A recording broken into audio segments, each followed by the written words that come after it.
We're live. Sweet. So here we go. Here we go. Now we have to wait to see if it's really streaming, Make sure the Russians didn't hack us or anything like that last time. There we go. Yeah. Here we go. Now we have to wait to see if it's really streaming, Um like that last time. All right, well, here we go. We're officially live. Thank you, everybody, for here's already. This is going to be a lot of fun tonight. We have our guest of honor here tonight, Billy. If you're new to the channel, Adam and I at BeachBumXotics, we like to do this every Wednesday where we do our best to try to convince people that it's a good idea to come here and talk with us. But, obviously, I'm Joel, State 48 Exotics, and then I'll turn it over to Adam really quick and let him give him his 2 cents. Give you his 2 cents. There you go. I got hopefully 2 cents in my pocket. We'll see what I pull out tonight. But yeah, I'm BeachBumXotics, so welcome everybody. Thank you guys, and I hope you guys are excited. Tonight's gonna be awesome, man. We got Billy, man, from up north. That's just creating awesome stuff out of his lair up there. So yeah. Yeah. Well, I guess without further ado, Bill, you want to introduce yourself to everybody? What you got going on? How you doing, guys? Glad you guys can make it in. I'm doing a lot of stuff. I got too much stuff I can't even tell you off the top of my head. Working with a lot of things that I want to produce for future stuff. That's it. There's no end to what I try to figure out what I want to do, and then I have a path, and then I'm all over the path. Like it's not a path anymore. So I start out with good intentions, but yeah, I mean, there's no path for me. I'm all over the place. Yeah, that's good though. I mean, it's easy to be all over the place in this friggin' hobby, man. There's so much going on. There's so much going on. These snakes are awesome, man. There's just so much you can do. It's crazy. Yeah, I've every single year, there's always something that, I'm growing this up to make this pairing, and this is what I'm going to do. And then 3 months before, you're going to pair, you see somebody else making this amazing animal, and you're like, what's the ingredients? Oh, okay, I got some of that. Right. New game plan for you. So I'm always changing things, or the best one is, it probably happens to many people out there. You have a certain animal that's going to certain females, and the females are ready, but your male's not. Okay, let's, there goes that breeding plan. I mean, Yep. You're always adjusting, always adjusting. Audibles, man. Always pulling audibles. Exactly. Definitely. Oh yeah, I didn't even recognize you. I just saw somebody put in the deal. You're repping a KB shirt tonight, Billy. I didn't even notice that. I'm sorry. Yeah, all mine are dirty tonight, so I just got the Hurley going on. Yeah, I mean, what's going on there, man? You got the Hurley shirt? Jeez. Yeah, no representing from him, eh? Wow. Weak, man. Weak. Not even a snake on there. You got one in the background, though. That's good. Yeah, I'd rather him be wearing the shirt than wearing that poster or the banner. Yeah. I could put the banner on, yeah. Okay. Yeah, wear the banner in front. Just have your head over top of it. Just a little cutout for my face. Yeah. Yeah, that would be good. Okay, well, I guess, we got warming up here, but I guess we could just start out with that age-old question that I feel like is always asked. Maybe Billy, how'd you get started? Where did this take off? The evolution of Mutation Creation. Well, I'm almost positive it was 1996. I went to a pet store, Big Al's. I mean, we have a lot of them up here in Canada. Went and bought a snake. It was nice and big. It was a ball python, normal. And, got the tank, everything that they recommended, spent that fortune, and the lights and the red lights and the logs for it to climb and everything that you don't need. Yeah. And I had this set up and took it home and tried to get it eating. It wouldn't eat. So, of course, I'm going back and forth, like on a, 2-3 day basis back to the pet store. Hi, it's not eating this. And, trying to get as much info as I can from someone that had, no clue of what they were dealing with. And, I learned, what ticks and mites were. I learned that in the first week, how to deal with those, get them off. I believe I had the animal maybe 6 months, and it had, a few meals, and of course it died because, it was wild caught, nothing Right. captive bred like we have now. Um, and I wanted to get back in and try to find something else. And I was recommended to another sort of specialty store, and that dealt with all types of reptiles. And I went in there, and I'm like, wow. I mean, I saw frogs and chameleons and bearded dragons and all types of leopard geckos and Chinese cave geckos, which I had too because they were so cool. And I just had Right. a bit of everything. And then I started getting into like veiled chameleons. I had a nosy beak panther chameleon, and just started going nuts and just really enjoying all the reptiles. And then when I started seeing some more of these morphs coming out for the ball pythons, I was like, wow, this is awesome. And I sort of sold off all my other terrariums and all the other reptiles that I had in order to start funding my I guess at that point my ball python addiction just that was just about to start. And from there I just started buying some stuff. And when I really got in there, it was almost before the pastel and spider came. Okay. So there was the normal, and then there was the $20,000 albino. Right. Right. That Right. I believe it was 25 or 30,000 Xanthic, and the $35,000 pied. Wow. So Yeah. yeah, so my first real investment was from the U.S., and I ended up buying 10 het pieds and 10 het albinos, females. Right. Okay. And I believe they were 1,500 each for the albinos, and for the het albinos, and 2,500 each for the het pieds. Right. So for the Right. first 2 years, all I did was open up 20 bins and saw all my fabulous normals. Yeah. Yeah. No color, no, and that's what it was. Just every time, nothing fascinating. Some of them had darker highlights, but not like people have today. Right. And yeah, so that's how I got in. And then when pastel and spider came in, and then we've started making bumblebees, and then the pinstripe sort of came in, and then super pastel. It was like, wow, this is just nuts. And Yeah. then seeing what we have now, it's mind blowing over that 20-year period, how much we have done, and especially having everything in captive breeding, and the knowledge that we've shared, and we can get access now through the computer and videos. We're elevating to levels that I didn't even think were even possible. I mean, even now, what's going to happen in 3 to 5 years? I mean, I can't even fathom. It's Right. mind blowing. Yeah. Yeah. It's crazy. Yeah. So let's see, what would that have been, like early 2000s, I guess, Billy, that you're kind of getting rolling with that? Yeah, I believe 2002, 2004 Okay. is when I started really saying, hey, I want to really get into this, and started picking up stuff. And then Mutation Creation came about probably late 90s. Sorry, 2009, 2010. Um, the thing that really got me, and it took me so long to get here, was those first 5 6 years. I was just experimenting. I had no knowledge. I was learning from this, and like, this guy told me to do this. Well, that doesn't work. This guy's an idiot. Let me do this, and let me do that. And we didn't have as much, like we didn't have Facebook or social media like we do now at all.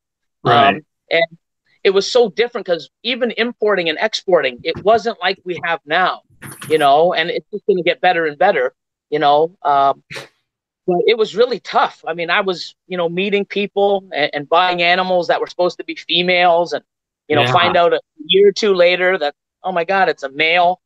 Well, I can't breed this. And buying animals that were sick, or, that were supposed to be het for something else, or I was really new, and I made a lot of mistakes, and, just life in general, Right. here, and, it took me about 6 or 7 years to finally get the hang of it, and learn to buy quality, and from the right people. And with all the mistakes, I learned, okay, that's not how you incubate eggs, because they all went to crap. So, okay, don't do this. What am I doing wrong? And I've just been one of those guys that just kept pushing forward because I just loved the whole idea of the business. And I love the whole idea of making new stuff. Like, I don't think there's any other business that you can, you know, create and be, you know, so passionate about like you can these animals. Like, I'm just floored, you know. Right. It's just Yeah. awesome. Yeah. Man, you know, it just kind of, you've been in it now for, let's see, so 2004, so over 15 years, I'd have to say, right? And you really, yeah, you've got to see how everything's evolved. And something that we all three were talking about is, you know, the benefits of social media and the internet for us as keepers. I mean, I haven't been in it nearly as long as you. And I even remember when I first joined, you know, the forums were first just kind of getting started and going. And once I discovered those, oh my God, like that was a godsend to me, because just like you before, I was really just trying to figure things out. You know, I knew there was a PetSmart down the street, but I knew Right. that 15-year-old kid, I'm not sure if he was telling me the right thing, you know, and he Yep. was probably doing the best that he could as well. But, you know, so through all the internet and all that, I really just started gaining knowledge and reaching out to people and talking. So Yeah. yeah, interesting hearing your experience is the same Yeah, I thing. remember back in the forum days, you'd post something up, and you know, you either got flamed really bad, or you know, you got you know, in between the flaming, you found some key points that actually helped you. Right. But For sure. Right.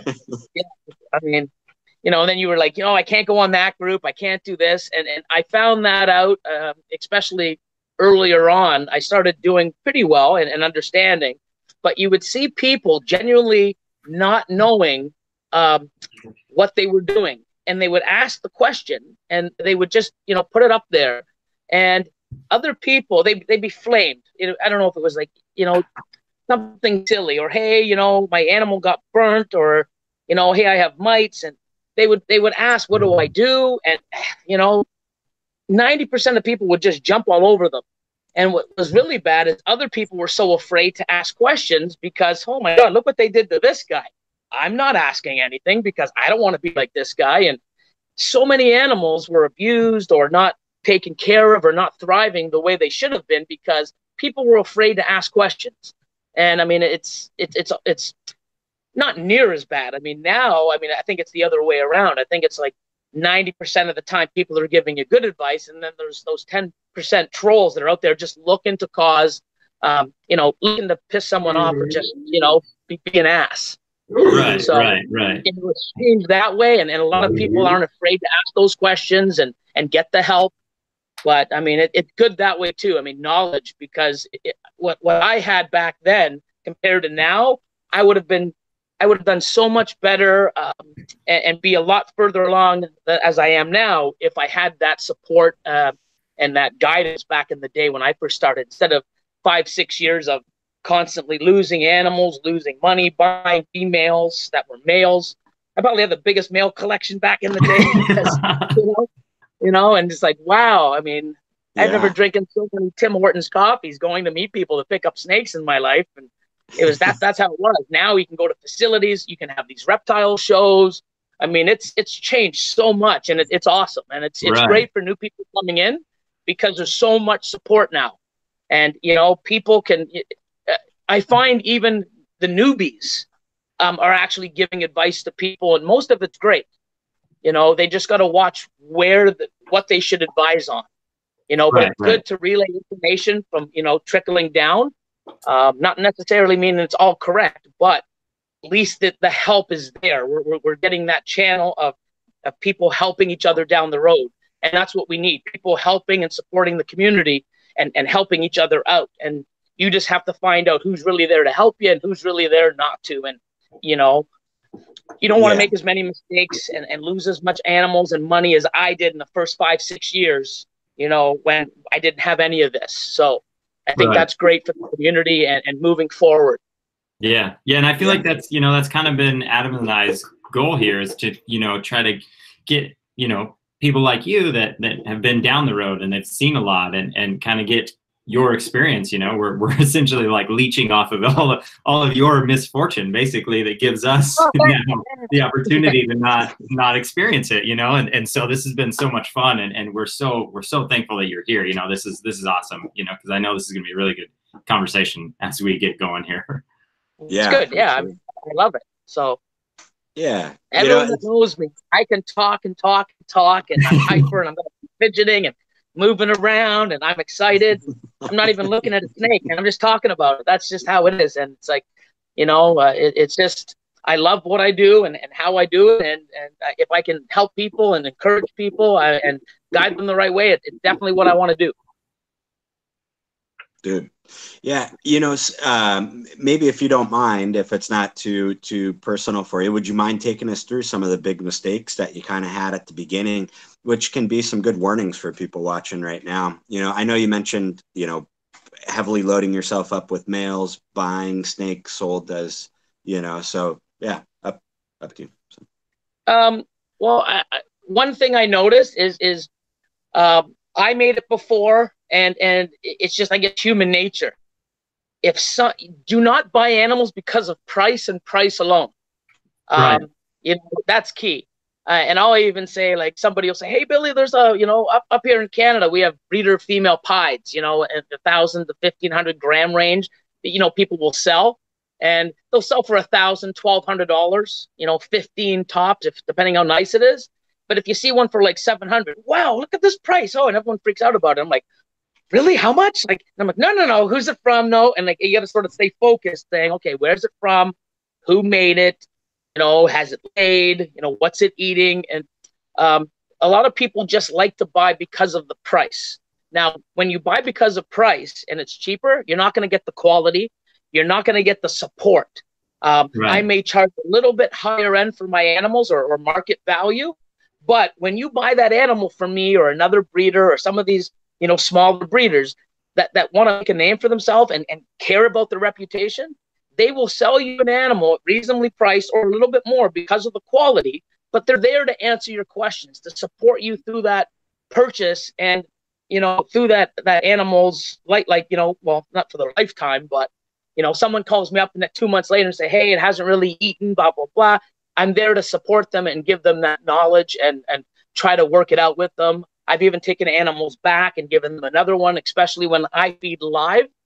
A lot of people feed frozen thawed, and you always get that 1 or 2 animals that just refuse to take frozen thawed. Yeah. So because it's not worth it for them to change, or they just don't want to feed live, or it's more convenient to buy, a month's worth and do frozen thawed. Mm-hmm. I work with that customer. So by paying a little bit more of a higher price, you're going to get quality, you're going to get support, and you're going to get a great animal from that breeder. And right. I think that's key. Do not, don't build your collection on saving money, because in any business, you do not make money by saving money. You make money by investing money. Yeah. Those are true words right there. That's great advice. I've done it.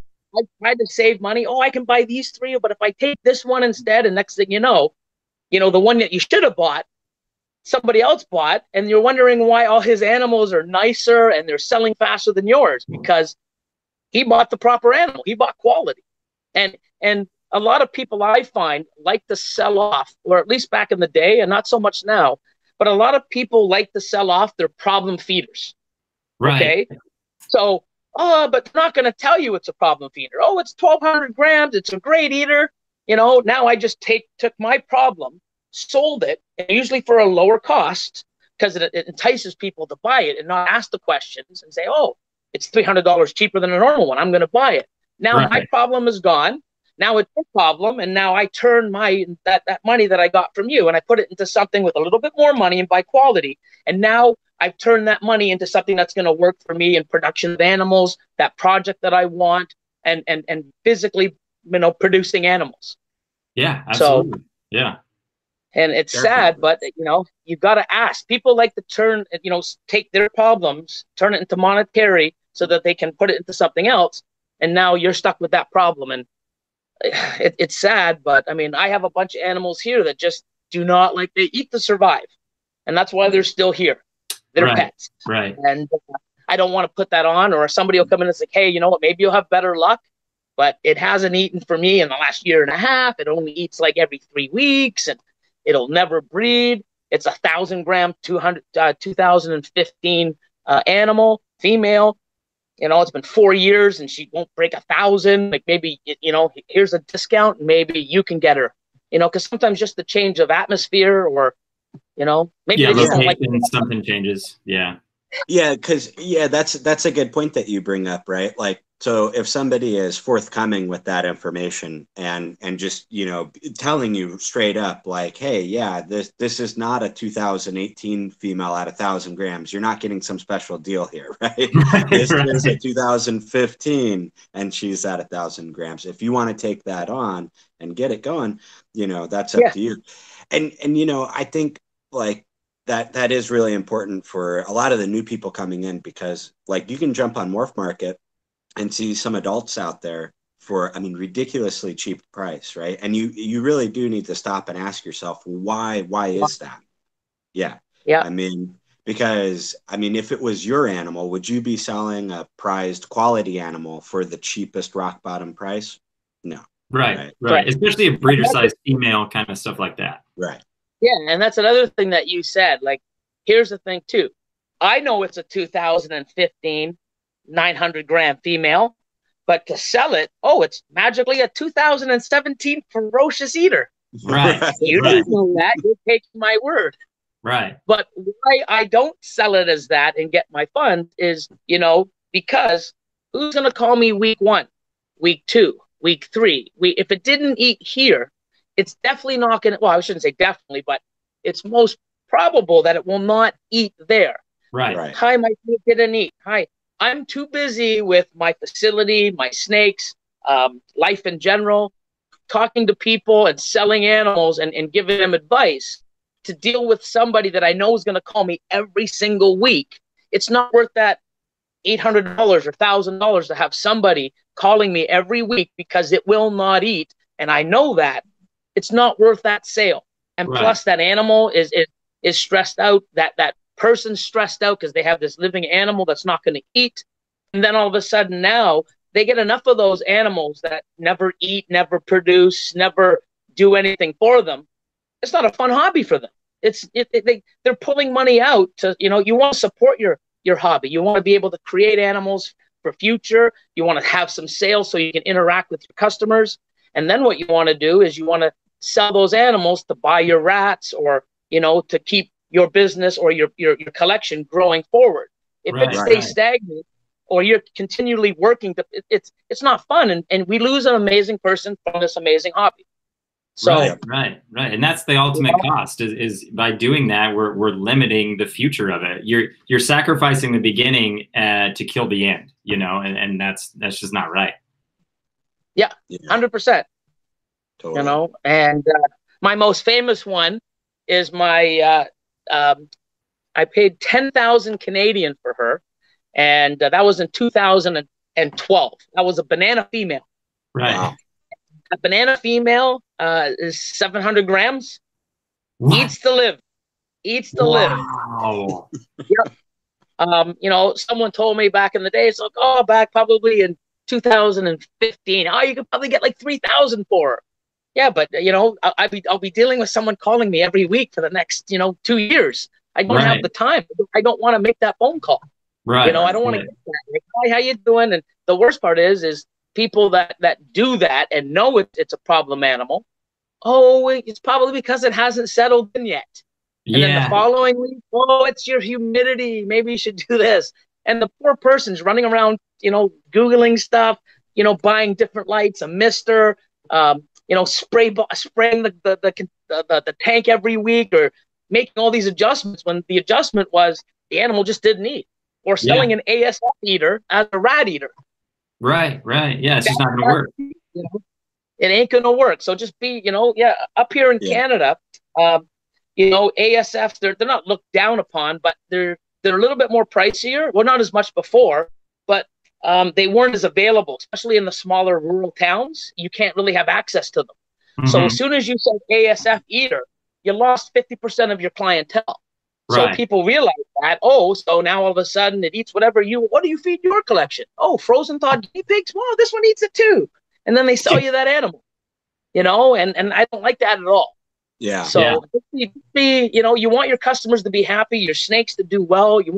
Your business will grow, and your reputation will grow when you're helping other people and being upright and forward with what and amazing story here. Will, everybody, Will from Royal Canadian Reptiles. Yeah. 2 years ago, I even applied to the ad. Breeder female, $2,000, I think. It was $2,000 or $3,000. It was a pastel clown. Bred the last 2 years, both years, she slugged out. Right. Wow. I don't know how many people would try to sell an animal and tell you the last 2 years it slugged out. But the guy wouldn't reduce his price. He's like, hey, this is what I want for it. If not, I'll just keep her and try her out. And I called them like 2 different males. Yeah, 2 different males each year. One was a proven breeder. Maybe it was something wrong with the animal. And I think he did sell it. And sure enough, the customer ended up getting like an 8 or 9 egg clutch. Like, wow. He was upfront and told that. And that is amazing. And that's what we need. And, pure respect. And I've told that story 3 or 4 times. And that's what we need from multiple people. Right. Authenticity. Yeah. And, something that I really like about you, Billy, I haven't taken advantage of this myself, but I've heard from several people. I'm 100%, brother. I'm super jealous. Was definitely not the beard. Yeah, it's a good beard. Now is that people will even hit you up and they're not customers, right? And they've never bought anything from you. And they'll tell you, man, I have this problem. I've tried getting help and I can't. And man, you're right there. You jump in, you ask them questions, So that's a quality, a trait that you have that's high quality that really also needs to kind of kick up in our hobby and industry. It's more about helping people than just folks. Yeah, and don't get me wrong. I mean, I have people that call me all the time, and they ask me quite a bit of questions, and I don't mind if I'm free, and I'm very busy, but I'll put that time in. But I'm not going to do the work for you. I mean, what I had to do and what I lost and what I learned to get and what I had to deal with just to get to where I am now. I mean, the first 6 years were really tough, and I sometimes I sit back and I can't believe I actually stuck through it, but I'm so glad that I did. But most people wouldn't have jumped through all those hurdles. They would have, jumped one and go, let me try it now. And then, you deal with 2 or 3 people and you get bad animals or bad experiences. Usually it's 1, but 2 or 3, they're gone from the hobby. Right, they're just, but I like giving back because I never had that. And if I did, I would be, well, I shouldn't say, but I mean, I'm sort of glad that I got the knowledge and the experience that I did, so I can share my stories and tell people what I had to do to get here. And I'm here and I'm Mutation Creation because of what has happened in my past. If I had a lot of guidance, who knows? I could be, maybe not as successful or not as passionate. I'm not sure, right, but I'm glad. I'm here now because of my past, and I wouldn't change it for the world. I might have bought animals a little sooner, but yeah, well, yeah, you fail forward, right? You fail forward, and you keep moving forward. And dude, you can't learn anything as fast as you can learn from losing a couple times. That's for sure. Oh yeah, but the worst part is I've made mistakes and I've even made them again. Like what? Like why? When you make a mistake, learn from it. Don't try to learn from it again. Like I can, it's bad, but I've done it. Like wow. Yeah. So no need to learn twice, huh? Nope. Yeah, I like that. Well, yeah, okay. So I guess you've been around for a while. So I guess my question is, I feel like a lot of people are maybe, the idea is that they're kind of worried, about like market trends and stuff like that. And so you've kind of been where, the pinstripes and the pastels and the pies were like $25,000, and now they're down, $400, $300, something like that. So do you think this is better time to be in the market, or maybe a worse time to be in the market as you've seen it, I guess, progress over the years? See, that's real tough. I mean, even back in the day when pinstripes, I mean, I think I bought my first pastel at maybe 4,000 or 5,000. You Right. know, so it was probably 2, 3 years after seeing all these other people spending, big bucks to get it. Mhm. My first pot, I think, was 12.5. And I'm still in making money and amazing animals from that stock, from those purchases way back in the day. Right. But the market now, I mean, it's growing. Like, I've seen it where we would go to a little show, and there'd be like 5 or 6 vendors, and then it got bigger and more people would get involved, and there was more breeders, and then we go to a bigger venue, to another bigger venue, and I've seen, I think that's 5 or 6 different venues now. Now we're in a big, a convention center, where before we were in the bottom of a legion and then the bottom of a church. Right. So I've seen it grow, and the demand and the the the animals that we can make. Like, I have 1,500 plus animals, and there's stuff Right. that I don't even have, and I want, so I want more. I just have to, I can't just go out and, I've got to sort of, structure myself, even though it's hard. I'm like all over the place, but I got to keep, moving forward, and then adding those extra, pieces, to my collection when it's fit.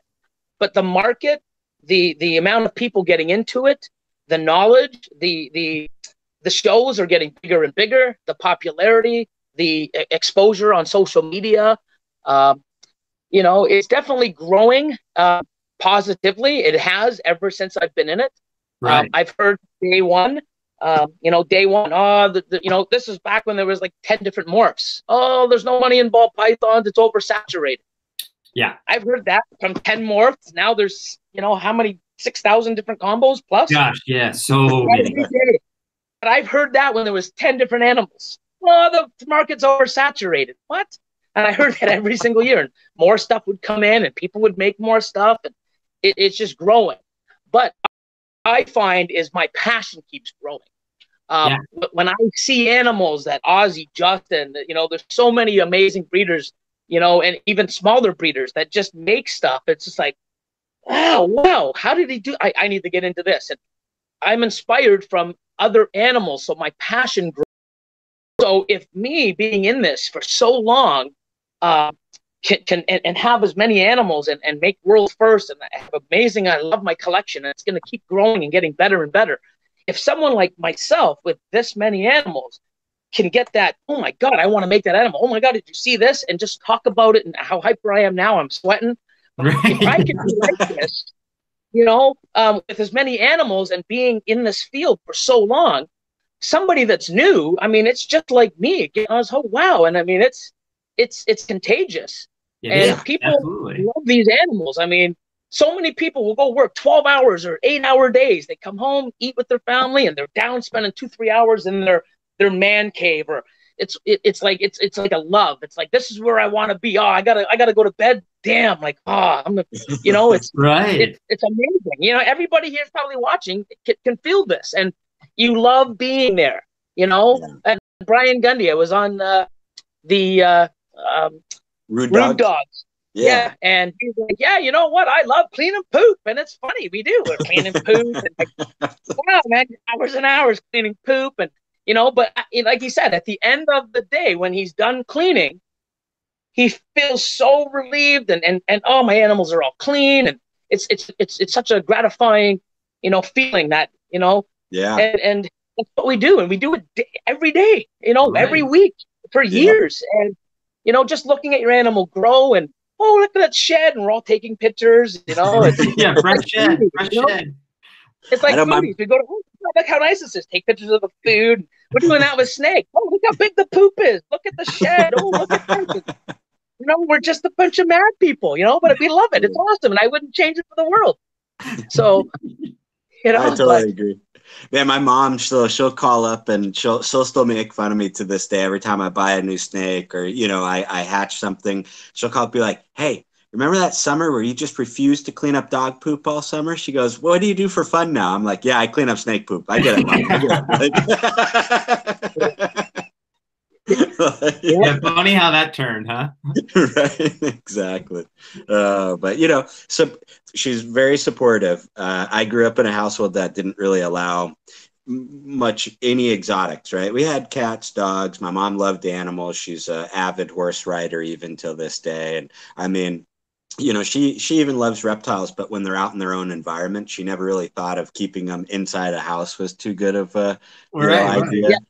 Yeah. So she, you know, and I always blame her. I'm like, well, that's why I own so many snakes now. You could have let me get it out of my system when I was young. Yeah, now here we are. No, snakes on the internet. that. Yeah, when you say that, like, you know, it's funny because there's so many people that want to get into a collection, especially younger kids that are still living at home. And their parents, I really want to get into this, but parents don't understand. I get a lot of those questions. You know, what should I do to convince them? You know, I can't really answer that. But I mean, there's a lot of people that, you know, are sort of, you know, waiting in the bushes to come out and get into this hobby and buy animals, but they can't because, you know, they live at home or even me. I mean, I couldn't be this big and do what I wanted to do if I didn't have my girlfriend that supports me the way she did. I live here. I spend more time here than I do at home, and I spend more time on the phone talking to customers or people that I mentor or sales or just, you know, looking up than I do with her. Right. And, you know, I mean, if you don't have that support, you've got to watch, where you can move and where you can, you know, go forward because, you know, oh, I'm only allowed to have 30 snakes, and then you're sort of capped. So you're never going to be able to turn that into a business. So you've got to sort of, you know, work with what you can, but that person that doesn't support you sort of, you know, they got you sort of locked in to not moving to your full potential.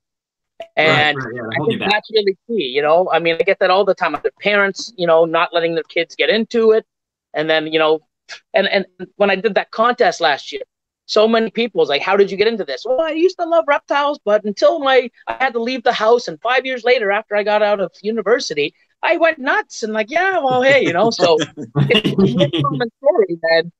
And, you know, like you need to, you know, when you're getting into this, knowing your support system, you know, if you have somebody like your girlfriend or, you know, boyfriend that doesn't, you know, like them, then you're going to get to the stage where you're either going to lose them or you're not going to be able to do what you want because you're sort of grounded.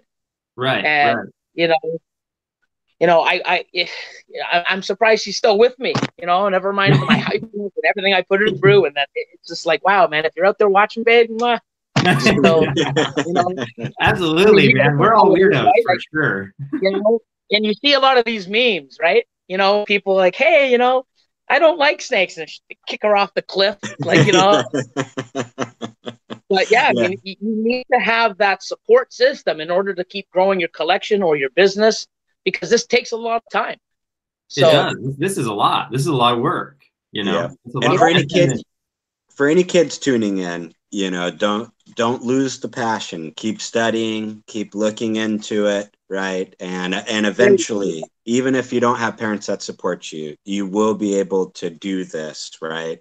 And also, no kids go out and sneak snakes into the house. Mine always found them, and they were always out, right? And usually they found them the wrong way. Right. Exactly. Right. Absolutely. Yep. Yeah. I didn't have a cage or anything. I just put them in a box or something, and lo and behold, the snake got out of the box. You know? Yeah. Two boxes and elastic. Exactly.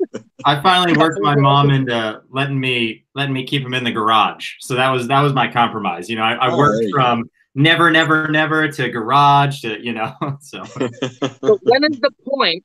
What is the magic number of snakes that when your parents, you start getting 3 or 4, then when you start getting 10 or 20, when do they look at you like you are Looney Tune? What's the magic number of snakes? When, oh, I've got 3 snakes. Oh, that's fine. You have 20. what's wrong with you? You know, Yep. there's a magic number. I don't know what it is, but there's a number of snakes that you have that makes you not right in the head. I don't know. I'm definitely not right in the head. So hey, you know, but yeah, there is a you're number. way ahead. You're ahead right now. I think I'm at that threshold for sure, but you have me way beat. So well, I know with my friends, it was once I got over 10, they started looking at me a little differently. There is a number, you know, there is a number, right? So it's funny because, you know, you have a couple that's okay. Oh, that's great. You want to breed. Okay. So, you know, you explain to them one male, couple females. Okay, cool. But you hit like 10, something's wrong with you. What? 10? You have 10 snakes? What is that? Yeah. Why? Yeah. What for? Oh man, we've had so many questions keep popping in. So I want to let everybody know that's on live chat, pumping in the questions. Mrs. Beachbum is sending them to me. I do have them stored. We aren't ignoring you guys completely, for sure. Yeah, slightly ignoring, but not completely. Yeah. So Joel's honest about it. I'm over here nerding out to all of Billy's stories. I'm not even like, so, you know. No, me too. They're great. And there's tons of information in them, right? Like, and that's what I love about these discussions that we get to have.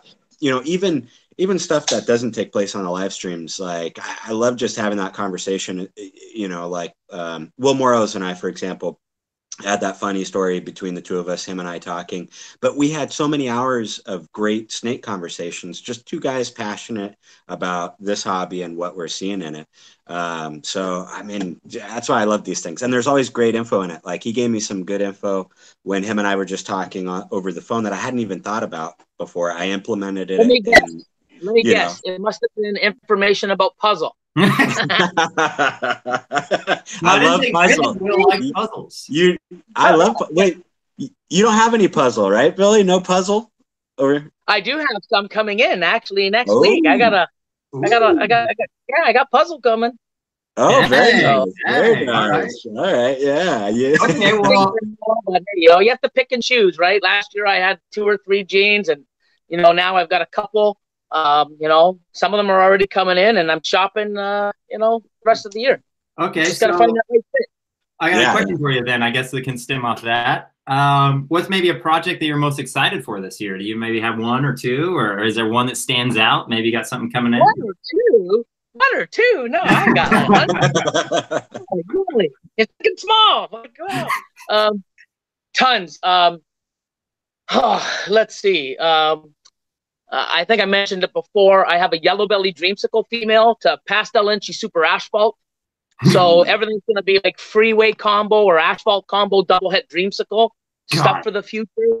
You know, my clown freeway combos this year. I missed last year, so I've got 5 clutches this year. Sorry, 6. Oh yeah, this is your year. This is your year. Oh yeah, this is my year on that, and that was something I started in 2015, 16. You know, started adding. So now I got more females to size. So I'm really looking, because if it looks anything near the highway clown and the highway clown combo stuff that I've seen, wow, mind blowing. So yeah. So a lot of clown stuff, a lot of pies. I got a lot of double, triple het stuff. So I should be hitting, I wouldn't say a lot, but I mean, you know, quite a few. I got like 2 or 3 clutches, you know, dreamsicle clowns, you know, making those double visual recesses that's het. You know, that way, you know, hitting those, you know, 3-4 gene recessive animals down the road isn't like, you know, quad to quad, you know, quadruple het. So stepping stones for future. But so much stuff. My first super orange dream combo pieds. So I've got a lot of stuff like that. OD pieds, so much more freeways. Oh, they're amazing. I saw one in 2016, I believe, at Justin's table. And I was just mind blown. Like, wow. So this is my first year being able to hit quite a few. And I also got yellow belly and fire involved. So, you know, I'm just hoping for, like, you know, a super OD pied. Cool. You want to throw yellow belly and pastel and inchy and fire in there? Go nuts. But yeah, why not? Why wouldn't you? Yeah, it'd be silly not to. Yeah, so to me, I mean, I saw an animal that Justin had and saw it at Tinley, touched it, held it. I'm just like, wow. You see the pictures that he posts online. And it's just rich and deep, and it's nothing like in person. You're just like, Yeah. you know, and that's funny. People are so blown away when we see photos of these animals, and they don't even like the highlights and the blushings and some of the different colors in the saddles, and it's just so amazing in person. You know, Right. people are mind blown just over the you know, the pictures online. And when I saw that, I was just mind blown. Now, you know, 3 years later, I missed last year, but you know, I didn't really miss. The mail that I got didn't do what he was supposed to. You know, so this year I got 5 chances. So, and another one Awesome. to Super Orange Dream, pied yellow belly het clowns. So, you know, if I hit the super, but we're talking like 1 in 132, and you know, with all the genes. So, but you know, if you don't shoot for the stars, you're never gonna hit them. You know, No, so you'll never hit them. You'll never hit them. I shoot for the stars every year. I have so many just double heads and triple heads going together. I don't know. I just wing it. Whatever, Joel. Yeah. Producing clown pieds, like his first year coming back to the hobby. He's just like, it's just a clown pied. Oh, is there anything else? Well, maybe there's something else. Whatever. Yeah, I got lucky, man. I got real lucky. But no, for sure. We've had some other ones come in and some stuff I've been interested to ask you. So you're working with Enhancer. Are you working with Desert Ghost at all? And yes. How much of either or are you working with this year? I have 7 clutches, I believe, Desert Ghost. So Okay. I got a yellow belly Desert Ghost and some asphalts and freeways. So I'm gonna have like freeway het Desert Ghost, freeway combo het Desert Ghosts. Awesome. You know, so it's most of the stuff is for future. Yeah. Right. And then I've got a lot of enhancer stuff. I'm not gonna mix them yet, even though I know they're compatible. I want to sort of keep them separate, and I'm sure other people will, you know, to sort of mix them together and see what comes out of it. But from what I notice, it's so much deeper, and to me, it's different. But that's because it's new. It's you know, not, like I said, oversaturated with other animals over 20 years. I'm putting it with, you know, high end quality stuff and get the quality out. Where you've seen, you know, over the last 20 years, you see some DG stuff, and then you're like, that's just DG? You sure there's not like, wow, I mean, there's a lot of variance in it. So 100%. Time will tell. Yeah, so this year I have banana red stripe, G stripe enhancers if I hit, which will be cool, but I don't even know if I can tell what they're going to look like. The enhancer clown is going in, it's 66% het G stripe. So I've got that into an enhancer G stripe. So I'll either prove it out and hit enhancer G stripe 100% het clowns, or I'll have enhancers that are 100% double hets. But at least it gets me that male, and I know exactly what's in them. Right. And then I have pastel enhancers, lemon blast enhancers, pastelenchi enhancers that I'm trying to hit, just the, you know, the base morphs to see what it looks like. But yeah, I like it. There's a lot of people up here working with it. So far, I'm impressed. Yeah. But, you know, it's too early to tell. But it's, I mean, it's, you know, it's stunning. Like, it's mind blowing. Yeah, it's definitely one of those genes that, you know, kind of, I mean, depending on what combo it's mixed with, but almost all the combos that it mixes with Hand Enhancer or Desert Ghost, it makes it better in the long run, right? Like the animal maintains its contrast and color and stuff like that. And I mean, that's one of my main goals when I'm looking at my pairings and kind of trying to assemble projects is, you know, I don't want to just create something that's going to come out of the egg and in 6 months is going to look okay. In a year, it's going to be like, oh man, like, yeah, it was cool. But, you know, I want something that like for 15 years, you know, when I open that tub at 30 years is just going to blow my mind. Right. That's my goal. So. Yeah. You know, what's funny is how I got into the enhancer is 2-3 years ago, I wanted to get into the DG, you know, Desert Ghost. I always looked at it. You know, it's one of those things that was on my list for 2 or 3 years. And like I said, now I just finally got into the puzzle, even though I wanted to get in a couple years back. So a few years back, I'm like, I want to get into the Desert Ghost. You know, now's the time time for me. I've slacked enough. Let's get into the Desert Ghost. So I started going out and seeing what was available. And I would see an amazing quality, but, you know, I wanted to get a bunch. And then, you know, 5 others were like, like that's not the, you know, that's not the best, you know, because the best stuff in their racks, you know, I mean, the smart person's going to make the best, pick the best stuff, hold it back and sell the stuff that's not so perfect. But when I went looking for it, I couldn't see amazing quality for what I wanted. So I sort of pushed it aside going, there's no sense grabbing one. I'll wait till next year. And then this gentleman, Regis Co., that created and I guess founded the enhancer, they were selling out. I'm not sure if the partners just went their separate ways, or life got involved, or they were just, you know, they lost their path. I'm not really sure, but they were selling their collection. And I'm like, oh, well, the enhancer stuff's like, again, I kept looking at it and I hummed and hawed, and I'm like, well, no one really knows about it. And then when I started looking around, I'm seeing the quality of stuff that they had compared to the Desert Ghost that I've been looking at shopping. And I'm like, wow, you know what? I got a really good price. And I bought, I don't know what I spent, but I bought probably 30, 40 animals that were you know, and I got them in, and I'm like, wow, I have 5 breeder males. I got all these, you know, let me package some off to certain other people that I work with. And they've done very well with it. And I'm glad they got into it and trusted in me. And, you know, now they've got it. And now there's a little bit of a buzz about the enhancer. But the reason why I got into it is because there was no quality DG in my eyes at the time that I was shopping. Right. So I probably would not be sitting here talking to you about enhancer. Somebody else would, if there was a bunch of quality Desert Ghost stuff for sale when I wanted to buy. Right. And that's another thing too. I bought for quality, not because I had to get it, you know? So, and that's a good thing, you know? So when I say buy because of quality, I do it. And if you don't, and you buy just because it's there, you're going to kick yourself in the ass down the road, because you're going to wonder why everyone else's animals are nicer and selling and yours aren't, even though it is, you know, the gene. It's just not a good example. So that's how I got into the enhancer, because nothing was available in the DG to the amount that would have fulfilled my addiction, you know, my DG fix. Yeah. So, feed the fire, man. Feed the fire. You know, so you know, things happen for a reason, right? So yep.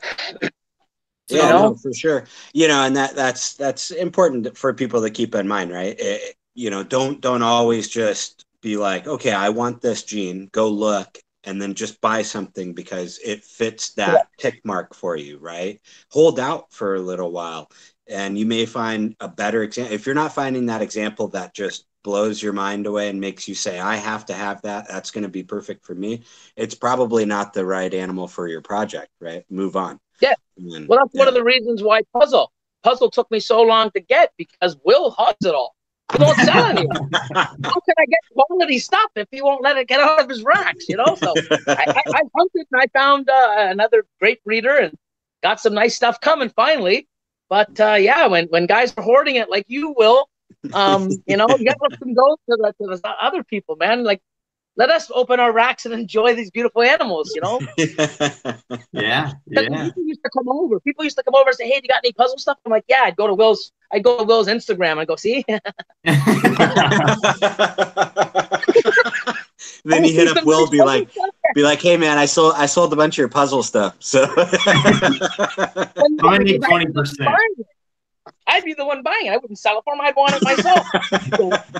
Yeah, man. When people have the nice stuff, it's like, you know, it's hard to get amazing stuff. But when it's there, guys, jump on it. Like, don't be one of those guys. Let me think about it. You know, Ozzy, number one. If you see an animal that Ozzy posts, and if you blink, it's gone. Yeah. It's gone. So if you see something that is mind blowing, quality. Who cares well, you can't say who cares what the price is, but if the price is, you know, within market or a little higher, jump all over it, because you sit there and for the next 2-3 months, you're like, why didn't I dare? And you kick yourself. And then the year later, especially, or the 2 years later, when they show that animal producing what it produces, it really kicks you. It's like, oh my God. You know, it's like rubbing right in your face. Yeah, I totally agree. Yeah, I picked up an orange dream from Ozzy for that. Like I walked by a Tinley and just saw it and literally flipped around and I was like, okay, I have to have that snake before anybody else gets it. I got to get it right now. You know what I mean? And yeah, you just see those animals sometimes. Like you said, don't sleep on it. Just grab it. You know, as long as it's within reason and the person seems legitimate, go for it. But hey, Absolutely. in honor of Will, since we've brought him up a few times, let's ask the question. Yeah, The here we go. biggest sleeper gene, Billy. Let's hear it. Um, um, there's quite a few, but one that I have that I've worked with and I've had in my collection since 2010, special. Yeah. I've made some amazing stuff. I have a lot of breeder females and combo crystals, and I've got a lot of cool stuff. And I don't know why, just because I mean, I guess I just sort of dropped it. They're there. I didn't really, it wasn't my number one thing to breed, So the last couple of years, I didn't really do anything. And then last year, I made that banana GHI special. Things orange and glowing. I did the Crazy. banana. What was it? The banana special het clown, and banana with special is just crazy. Crazy. Banana GHI. I mean, Yeah. sorry, special GHI, special in the special pied stuff in Europe. Oh my Oh lord, my I got God. some of that. Yeah, I've got some too, and I was over there when I went to the Verona show in Italy, and even at Snake Day, and you just like, oh my, they're just stunning, you know. Yeah. Aussie special clown, Oh like, yeah, Yeah. that thing was amazing. Yeah. and you know what's funny? In 2012, I had a breeding loan. I had my pastel crystal male, and I was pairing to a clown female that I had on a breeder loan because they were like 5K or 6K back in 2012 or 2000. They were expensive. Right. And Right. breeding loan, and my guy just did not, proven breeder, just did not want anything to do with her. Mm. And of course, I would have had either a hobby het clowns or special het clowns or add the pastel as well. So I would have been making those probably in 2015, 2016. Didn't do it, and then guess what? All the new cool stuff found. So special to the side, crystals to the side. Let's do some other stuff. And now Right. these things are coming out, and I'm like, what? So now I got a lot of focus, and I got a lot of stuff going with the special gene. Um, I think GHI is a sleeper. It's there, but it's mixed with some really cool stuff. It's a dark morph, blackhead. You start seeing more like Nutsman with the blackhead pieds, and Justin Yeah. with blackhead lavender. Oh my God, it's just Oh, you his know his blackhead leopard lavender. leopard lab. Oh Oh my my, God. crazy! It's Blew my crazy. mind. I know. I I think started instantly it's pied looking. too. Yeah. I was like, all right, anybody have any leopard lavenders out there? I'm gonna buy them right now. Dang it. Like But yeah, I mean, I would say special because I've seen what it has done and what I've done with it over the years. But so many. I mean, just keep putting stuff and going with your own vision and what you like to see. And, a lot of people make stuff with what they have. If I have such a powerful collection that sometimes I'm just shooting for the like stars. And Right. some of the best stuff is sitting here on Earth, like right here, where somebody makes something amazing just because that's all they had. right. Yeah. So put that together, and they may, and I'm sitting here like this. I'm like, what the heck is this guy do? How'd he get that? I'm like, that's it, So sometimes less is more, and sometimes people make amazing things because that's all that they have. Right. With Yeah. myself, I'm sitting there going, okay, do I put this 5/6 gene super animal to this super, and put it to the clown? Do I make triple hex? It's confusing. Where other Right. people, like I said, two things together, and it's sort of like they have no options. And people always ask me, hey, how long does it take you to make 3-4 months? What am I going to do to this? And my breedings, my Right. pairings for the year. Wow, I'm constantly changing. Right. And you guys probably know this too. You get your pairings together and you get all that list and everything looks perfect. Oh, the right amount of females. This is great. These females are ready. Your male's not. This happens, and next thing you know, you spend 3-4 months, and that's just spaghetti, man. It's all over the place. It's sick, Exactly. how that works. isn't happening, Yeah. So I know I keep spreadsheets and, like same thing. I'm just kind of like, and I always keep like the original plan off to a tab just to see. And then like, I'll create a separate tab as the season goes on. I'm changing. And it's funny for me to look back on that first tab and be like, whoa, I had no idea what was going on. A lot yeah. does change. Yeah, that's for sure. Hey, but we're encroaching right on that hour mark, and we're holding viewership really good, but I want to give people an opportunity. Like if they want to reach out to you, Billy, what's the best way to get in contact with you? And how does your shipping work from Canada to the US? We've had a couple questions Okay. revolving around that. Okay, I actually had a shipment go out today. Okay, so what happens is I ship to my exporter. So they'll leave there today. They'll be there tomorrow. He'll take them, and then Monday he'll ship them out to an importer in the U.S. And then once they receive them, clear, customs, do all the, stuff with Fish and Wildlife and clear them. Then, depending on the time of day, he'll take them and he'll put them in, and then he'll send them to everybody's individual address, and you'll get an email.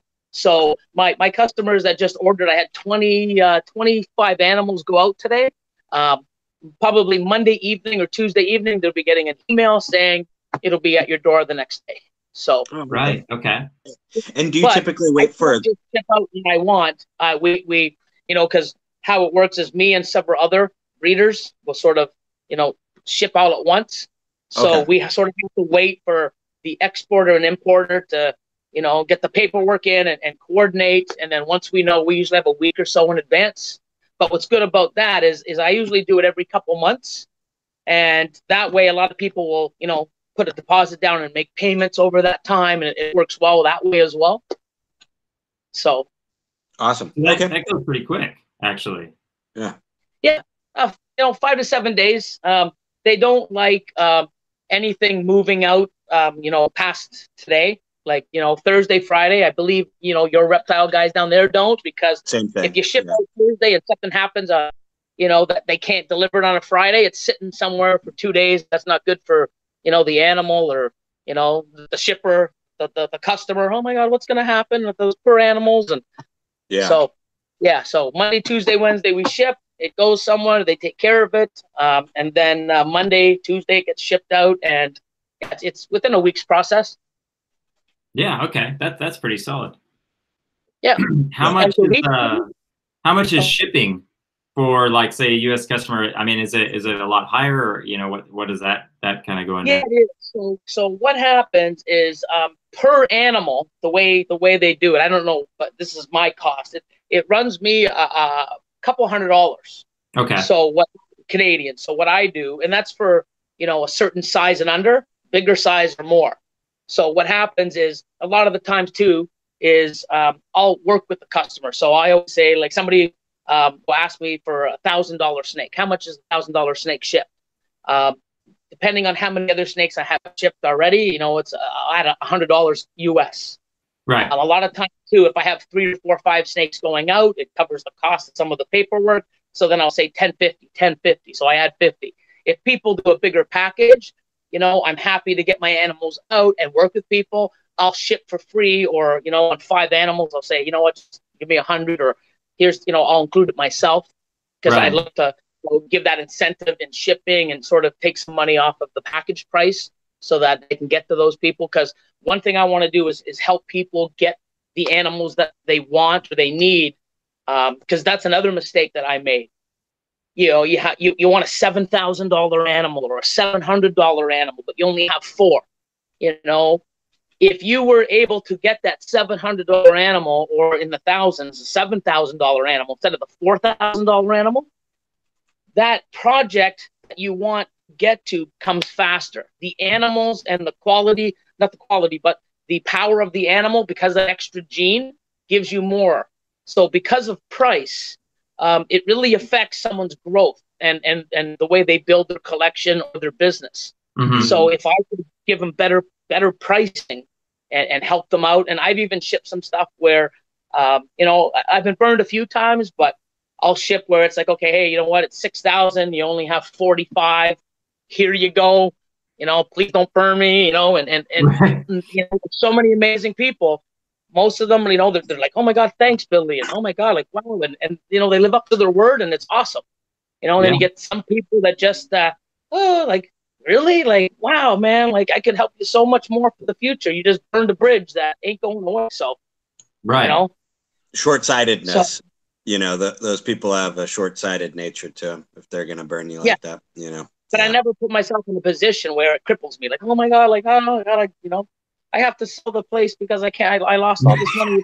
Like, so, never put yourself out there too much, but, hey man, you've got to have some faith in humanity and trust. And, I feel that if people see how true I am and how much time I give them, they see that I'm an asset, and I'm genuinely there to help them, and I care about what they do. And like how you said before, I have so many people call me that never bought an animal from me. And, I think that if I help people and give them the right guidance, when they do want to spend money, they will think about me and all that help and see what I give to them besides just, Mutation Creation.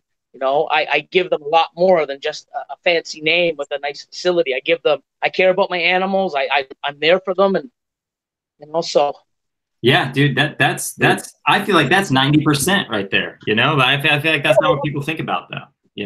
yeah, but that's my goal, right? So I'm not going to sit there and not be the way I am because, some people will ruin it. I'm not going to change. I'm going to be the way I am and do what I do. And if people can see why I'm doing it, they'll sort of want to sort of maybe even do it themselves. And if I can help somebody learn, they're going to hopefully, my intention is that they can help somebody else learn.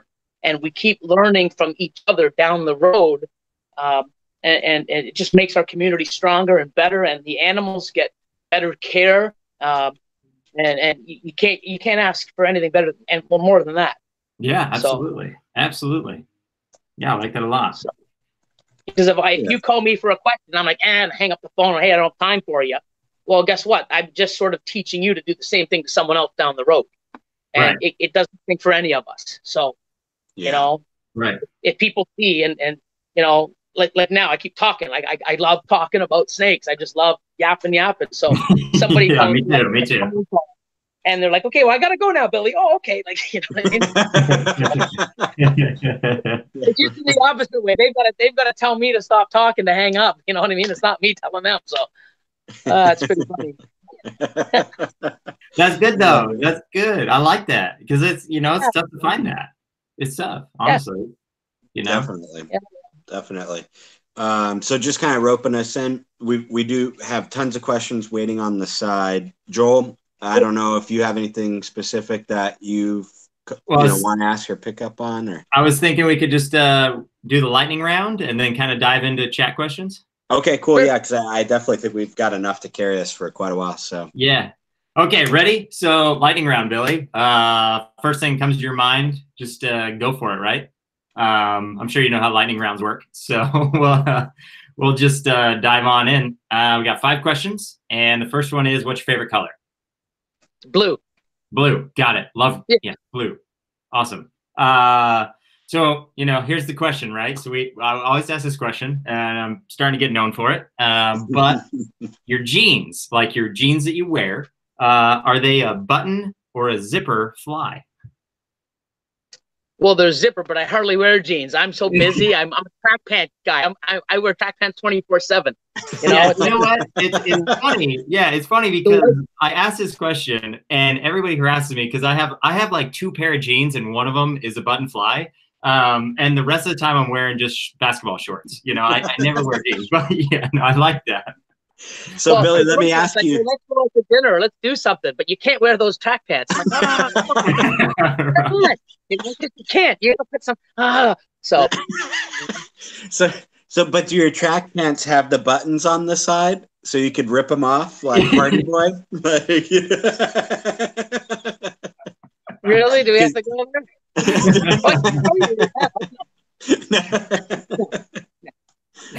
And not paper. No. Okay. Adam's got a bunch. Yeah. Yeah, he does. Yeah, he Yeah, does. Yeah. I don't want to be them though.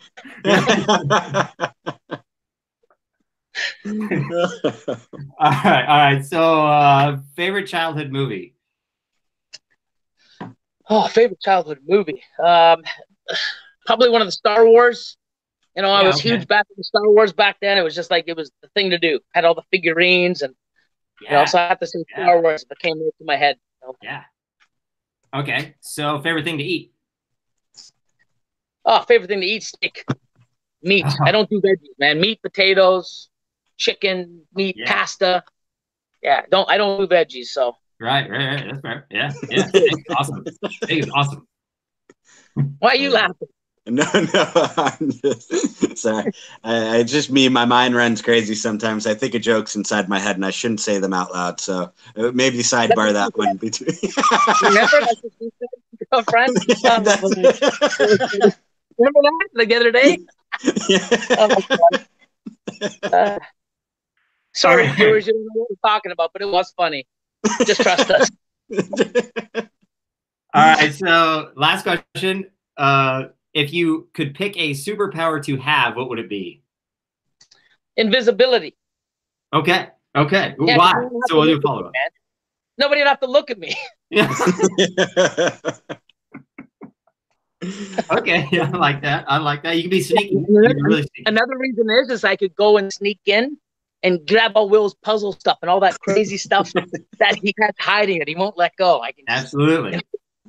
all Yeah. he would Yeah. see is cracks opening up and all these snakes flying around. Yeah, you can mess with him at worst.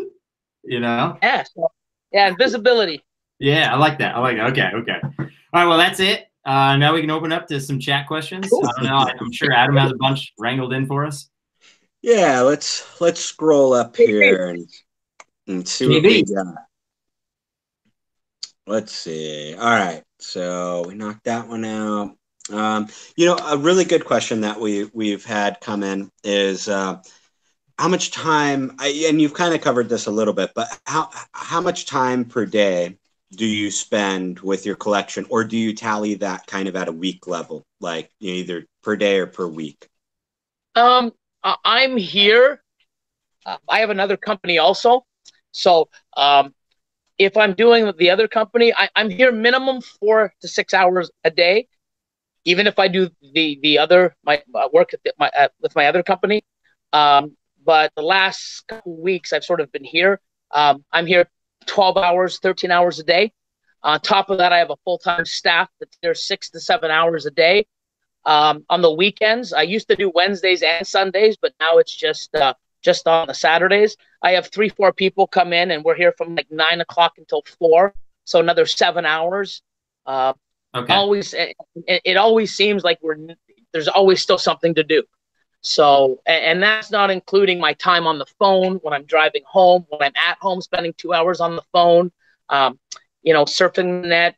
Like everything I do when I wake up is pretty much snake related. And I sleep 5 to 6 hours a night, sometimes more, depending. But even when I'm sleeping, I'm thinking. It's Right. just because I have ADHD and I'm hyper. But like I live and breathe this stuff, and I love it, and it's in me, and it's always will be. So a lot Yeah. of time because and I could have less time here, but I continue to grow my collection and let it take me where it's leading me. I don't have a set goal or a plateau to reach.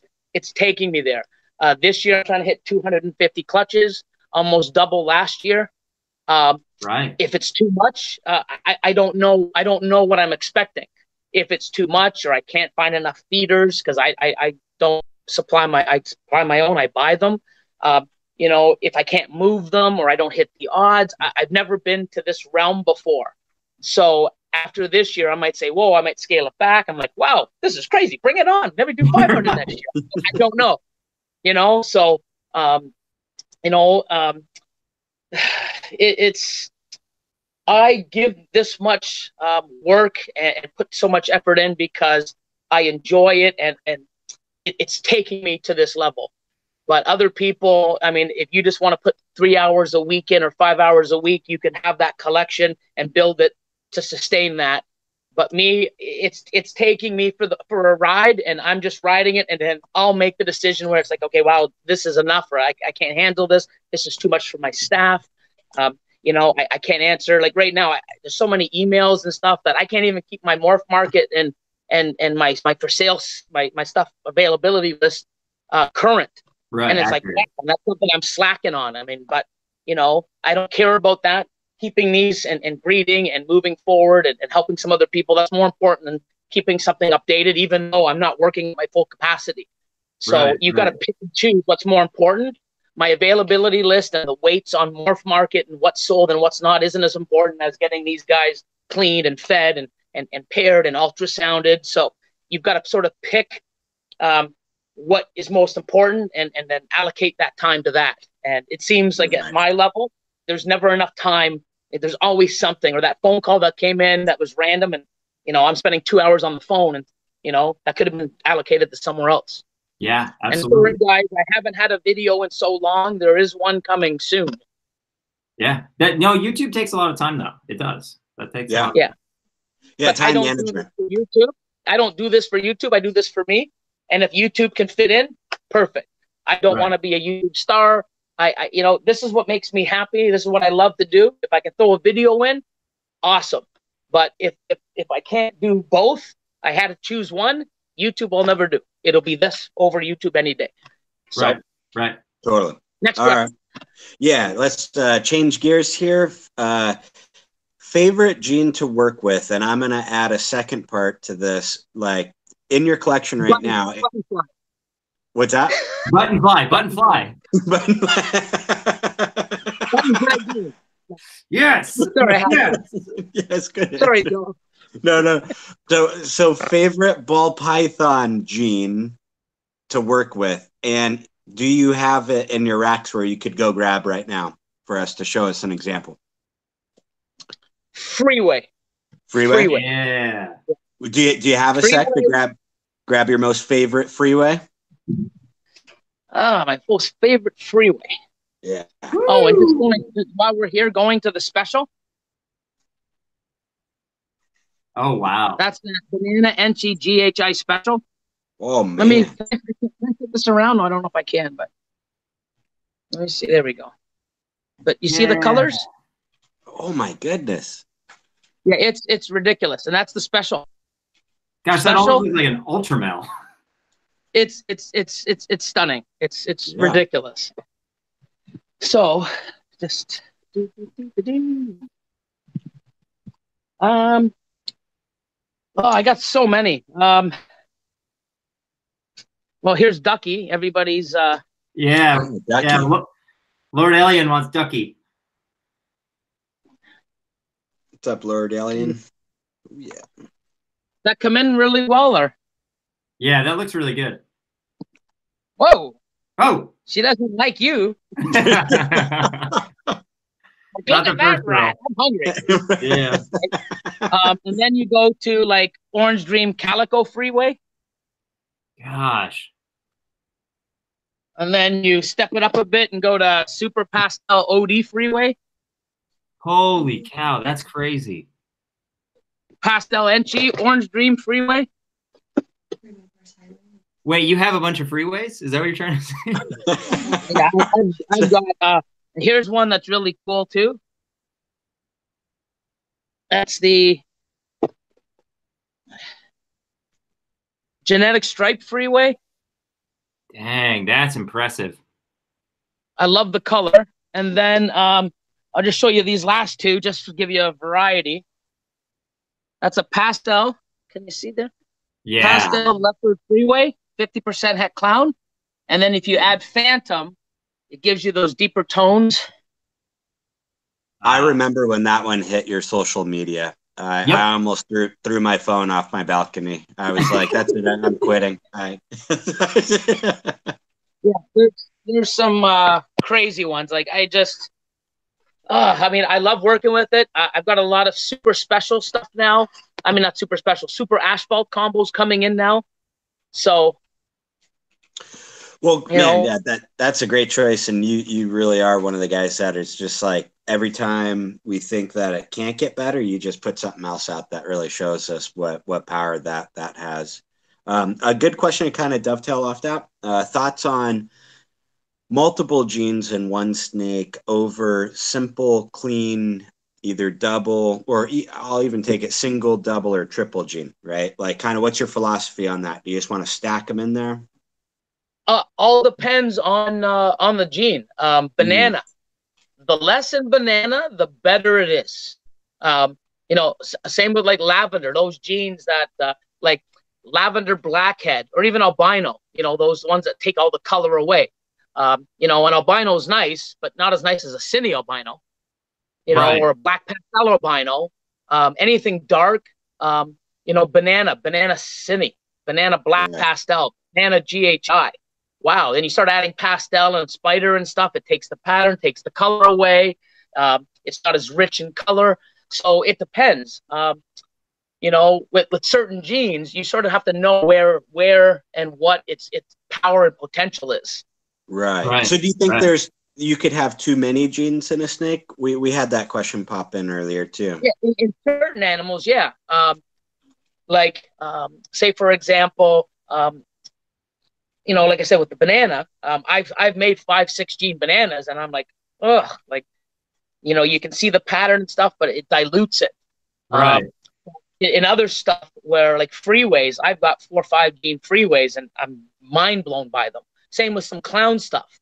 You know, clown's nice, you know, but when you add Mhm. like OD to it and fire and spot nose and leopard, and then you know the stuff that Justin's doing with his 4 or 5 gene clowns, they're looking to me with clown. They make it better with when it's more stacked.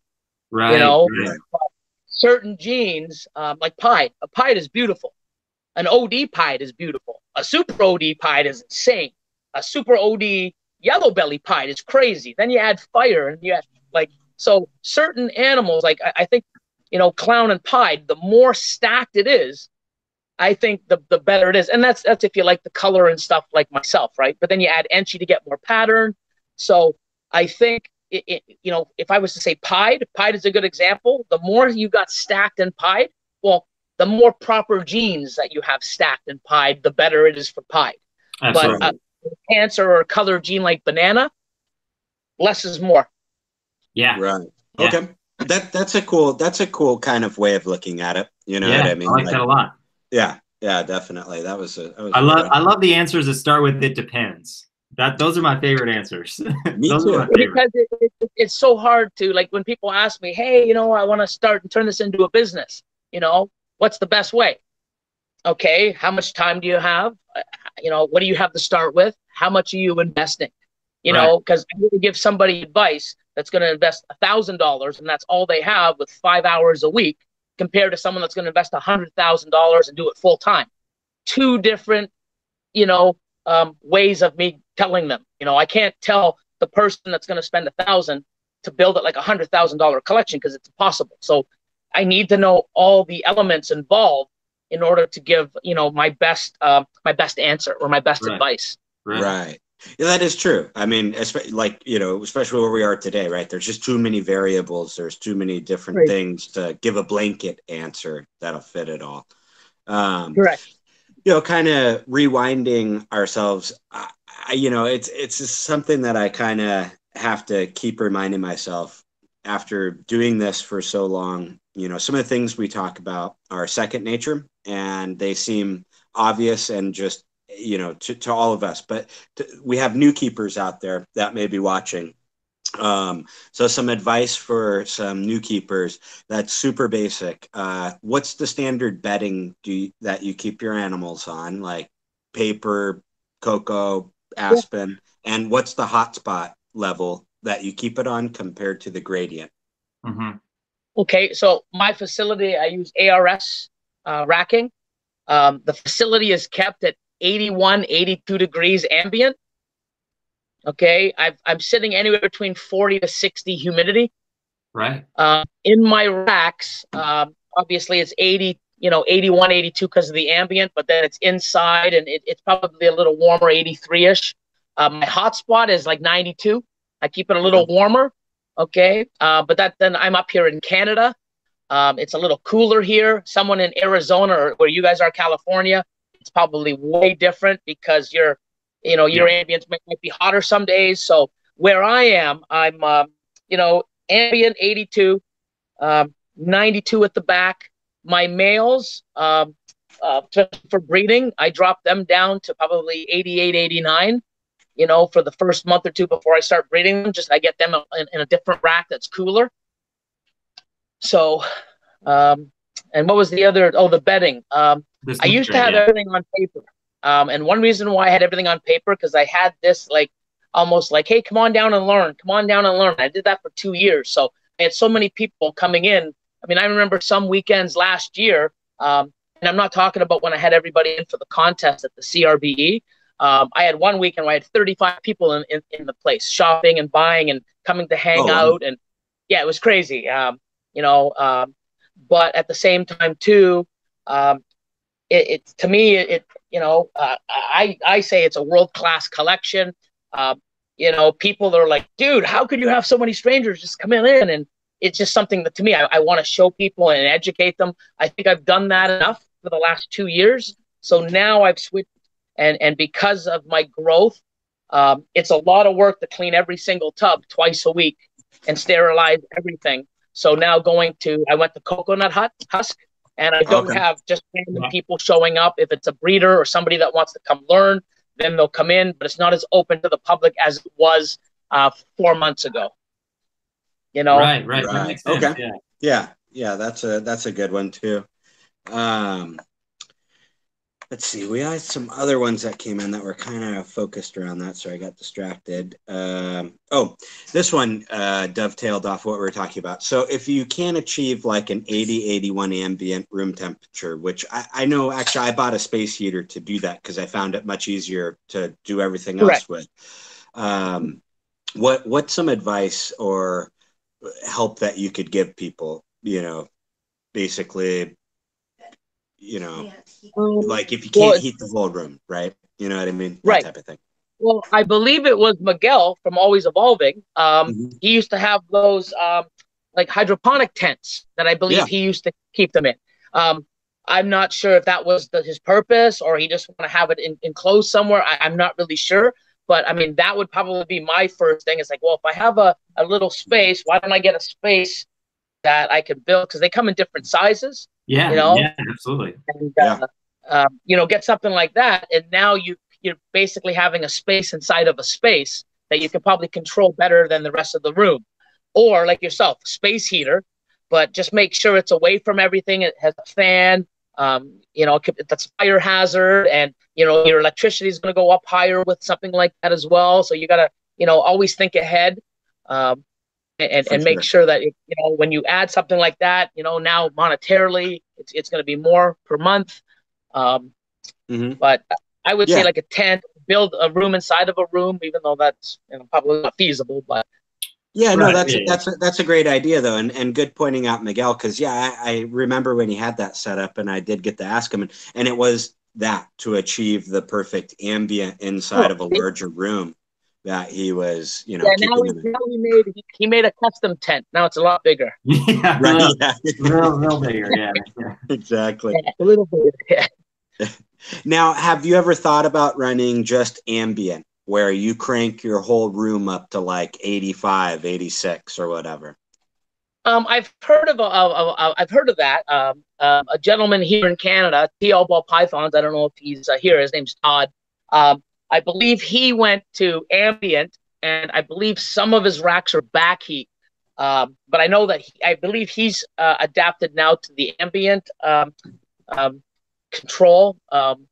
And I've heard some other bigger breeders that they just do like 83 to 85 or 82 to 83 ambient. And then once the females get gravid or ovulate, they move them to another room where they have belly heat only and leave them in there, for the clutch. And then I guess put them in. I've heard that as well. I haven't. If it ain't broke, don't fix it. Gotcha. I'm always now, that being said, if I reach out to Todd and he says, oh, my clutches went up like this. This is what, my data over the last 2 years has shown me. I'd be looking at it and go, wow, that's some pretty impressive stuff. Let me try to adapt it. And I would probably do it, because if it's better for the animals and better for production and better for, everything else, I would sure love to try it. Right. And then get my own feel on it. Yeah. Absolutely. I know. I've thought about it. Way, right? So. Yeah. No, agreed. Yeah. There's many different ways to do it. Right. And that's, yeah, I've been interested in it. I just haven't had the ability to try it out myself, of maybe, a big enough facility or something like that. I was lucky enough when I went to Europe to find out some ways that they do stuff. I'm not going to tell you, but there's some really cool stuff that they do. And it's very interesting. And it's very, when you think about it, and it was way off the spectrum that you'd even think about it, I'm like, wow, that actually makes sense. And I'm going to start adapting that, with some animals this year and next year for sure, and get my feel. And then when I actually have some sort of, report on my end, then I can share. I don't want to say it and then people do it. It's like, you told me that these guys are, but then I don't want to be sitting there with everybody losing 30 clutches, or, having, everybody reabsorb because of my advice. So let me learn first. But, I'll say here in Canada where I did it, it worked. Right. So, right. For sure. Well, and that's something important too, right? Like, just because somebody asks you some advice doesn't mean that like that's the end all only way to do it. And it also doesn't mean if your advice doesn't work for them, that it was wrong advice. I mean, implementation matters. Difference of location is huge. That's something that I've noticed big time, especially, talking with breeders in other places, like in Florida. To me, we're kind of the same. But if I talk to somebody up in the Midwest, they have a completely different way of doing things, just because our geographic location is so different. Vastly different. Vastly, yeah. And I always tell people, do what works for you. Mutation Creation uses coconut husk, and I have to drive 4 states to pick it up, and it costs me twice as much as paper does, but I want to be like him. No, don't, because if you can't have access to stuff, there's no sense going out of your way. Do what works within your means, what works that's easy for you. As long as the animals are reacting and they're benefiting from it, don't try to be like someone else. People love my racks. Oh, ARS racks, freedom beater racks, they're the best. Yeah, they are. But you don't need them. Grow into them. Don't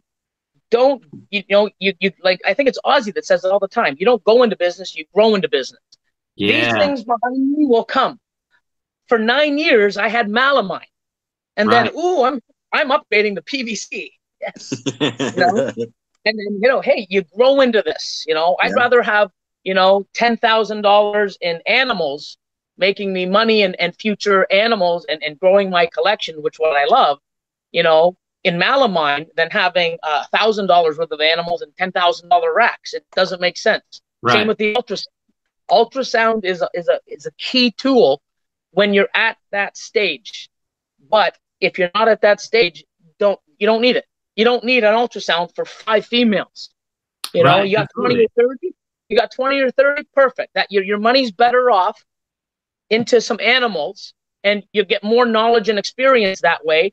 Even though I couldn't palpate to save my life, but then I haven't tried in 8 years because I had an ultrasound. So I got to learn, right? Like I don't believe that. Your popping technique, come on, you've got to be able to palpate, Billy. I can't, No. you know why? Because it's like anything else. Even that popping, that's practice over and over, continual. I got so good at it. Like, people do it in front of me, and I'm like, here, watch. Like, how do you do it? So I know, because of practice.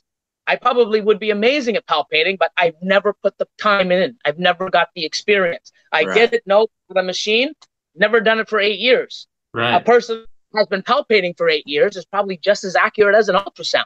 Absolutely. But I have not put in the time, no experience. I suck. Yeah. So I love that. If I practice and I put the time in, I get experience. I feel stuff and I would learn, but I haven't been able to do it, and that's why I'm no good at it. So, anybody can be great at anything they put their mind to and they work on and they get the experience. So, I don't have any of that, so that's why I'm no good. Yeah. Well, there you go. We've already had offers in chat. The Ball Python Project said he'll teach you how to palpate if you show him how you're, work your popping technique. No, but yeah, same here. I've tried learning how to palpate, and it is difficult, right? It's not something easy. Like you said, practice makes perfect. Getting it done. Popping's another thing. Like, I'm not the greatest at popping. I could get it done, but I also use probing technique because I know just myself with popping, it's not always for sure for me. You know what I mean? So, You wear those yeah. fancy track pants when you do it? What's that?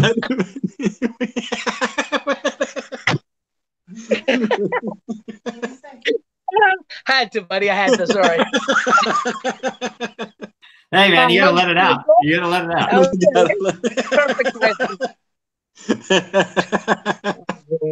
Oh man. Well, I mean, we're at that hour and a half mark. Yeah. We're obviously gonna have to do a round two. For sure. So is there any last minute things you want to talk about, Billy, real quick? No, I mean, if you think real quick, that doesn't work in my vocabulary. Real quick, I just go off on tangents, and it's funny because I was actually watching a video earlier when I was of me talking, and the girlfriend said to me, she's like, "You got to sort of stay focused. You start talking and start going all over the place." I'm like, "Yeah, I can't help it. I just I just love talking and it's right? So yeah, round two. We need a round five. Come on, we need a round five. Yeah, hell yeah. Yeah, we're down. Exactly. We're down. And we also we have anybody. Sorry. Oh, I was going to say James has been in chat this whole time, and I definitely want to give him a shout out for keeping active in here. He says that he'll give free tattoos if you can teach him a few things with ball pythons. And he also earlier was asking what's your next ink that you're going to get. Maybe a fun question. It's not that I'm going to get. There's so much. I haven't had any work probably in about 5 years. I need to finish off a lot of pieces. And then, of course, other guys out there can relate. I've been with my girlfriend now for about 5 years, and she's, when are you going to put me on you? When are you going to put my name? When are you going to put, So, I'm going to definitely have to, accommodate her at some point. Yeah, so, but yeah, I have a lot of stuff I need to finish. I got a spot here. I got to finish. So, and then finish up the pieces, so. Soon. I got to get something. I just don't know exactly what or when, but soon. But it's coming. Your head is empty. Yep. Yeah, we got some suggestions for your head. Yeah. Right. Oh man. No, really appreciated this tonight, Billy. Man, so much good information. Like Joel was saying, we're gonna have to do another, if not a couple more of these. Okay. It would be great. Mrs. Beachbum has started doing a thing where she's kind of tracking some of our main questions, and as we go, it'd be cool to have follow-ups with some of our interviewees over some of the main questions we've had and maybe some new developments that come out. So, everybody stay tuned. We'll for sure have a round two coming up. That's for sure. Yep. And Billy, anything you want to leave us with, like Joel was saying, before we kind of get wrapping up here? Yeah. I haven't really announced it, but I acquired another big collection. Right. And I did that, yeah. And I mean, hopefully they're watching, but one of my now really good friends, and they got into meeting me, a few months back and started getting into animals, and the whole family is now involved, and we acquired a collection together, and awesome. We'll be announcing it soon. And very, very big, and the biggest one that I've ever acquired. Right. So, and I've acquired quite a few. So, the two of us are sort of really exciting. It's big. Congratulations! It's big. That's awesome. Yeah, congratulations. Yes. That's new. So for the next 2 days, I'm going to be, moving snakes, grabbing them and bringing them. And so a lot of work, a lot of racks, a lot of animals, another 90 breeder females. Wow. And they're key. Yeah. So, yeah. Well, I can't wait to see what you pop out with those guys and what you let out to the public to know about. That'll be really cool and exciting to watch out for sure. Yeah, and I'm excited because I mean, it's awesome because when they first got into it, you can hear. I have a lot of passion, and I know it, and I feel it, and other people see it. Obviously, if you can't, I mean, you must be blind. But so I can see them and their questions and the way it brought me back where oh, I'm on Morph Market and they're learning. Hey, can you tell me? I read this, and they're putting in all that work, and they're taking notes, and just them going into the room and dealing with stuff and sending pictures. Oh, and they're so excited at every little stage of, when it sheds. Oh my God, when it poops, when it eats, and it comes out. And it's just awesome to see people that get into this and have the same passion as I do, or at least, half the passion I do. So. Right, yeah. How can we match Billy's passion? Yeah, now I can get them and guide them directly. And the collection that they have now, that they'll have the first breeding season this year on their own, plus what we're doing together. And they're going to do very well. And it's great to see that somebody, as excited as me, and that the whole family is jumped in on this, and it's awesome. Like they're cool. Going to do very well, and it's amazing. Like I still can't, until tomorrow and Friday when the collection actually is here, then I'll start believing it. Because right now I still can't believe I've acquired this with them. So it's awesome. How exciting, man! That's incredible. I'm pumped for that. Yeah. So but unfortunately, because I bought a collection, we've lost an amazing person. So that's the only downfall. So I mean it's.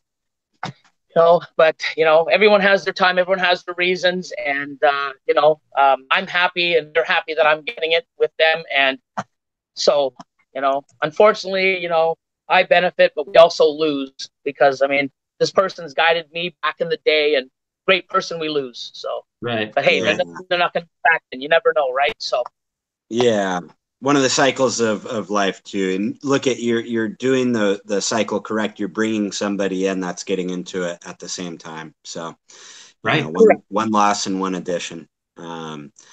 But just to everybody in chat, really apologize if we missed any questions or anything like that.